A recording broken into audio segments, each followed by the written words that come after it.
خودی کی زندگی، خودی ہو زندہ تو ہے فقر بھی شہنشاہی، نہیں ہے سنجر و تغرل سے کم شکوائے فقیر۔ خودی ہو زندہ تو دریا بے کراں پایاب، خودی ہو زندہ تو کوہ سار پر نیاؤں حریر۔ نہنگ زندہ ہے اپنے محیط میں آزاد، نہنگ مردہ کو موج سراب بھی زنجیر۔ اس نظم میں اقبال نے یہ بتایا ہے کہ اگر خودی زندہ ہو جائے تو کیا ثمرات حاصل ہوتے ہیں، کیا نتائج نکلتے ہیں اور انسان کی زندگی میں کیا انقلاب پیدا ہو جاتا ہے۔ پہلے شعر میں اقبال کہتے ہیں کہ اگر کسی شخص کی خودی زندہ ہو جائے، یعنی اطاعت یا اتباع شریعت کی بدولت مرتبہ کمال کو پہنچ جائے، تو اسے فقیری میں بھی بادشاہی کا لطف آنے لگ جاتا ہے۔ صاحب فقر کا مرتبہ سنجر اور تغرل سے کمتر نہیں ہوتا۔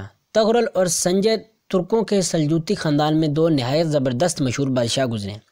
دوسرا شعر کہ اگر خودی زندہ ہو جائے تو انسان معجزے دکھاتا ہے، خودی ہو زندہ تو دریا بے کراں پایاب، اس کے سامنے سمندر بھی پایاب ہو جاتا ہے۔ اشارہ ہے حضرت موسیٰ علیہ السلام کی طرف، جن کی روحانی تصوف کی وجہ سے بحر کلزم پایاب ہو گیا تھا اور پہاڑ جو نہایت سخت چیز تھا ریشم کی طرح نرم ہو جاتا ہے، یعنی دشوار کام بھی آسان ہو جاتا ہے اگر کسی انسان کی خودی زندہ ہو جائے تو۔ خودی ہو زندہ تو دریا بے کراں پایاب۔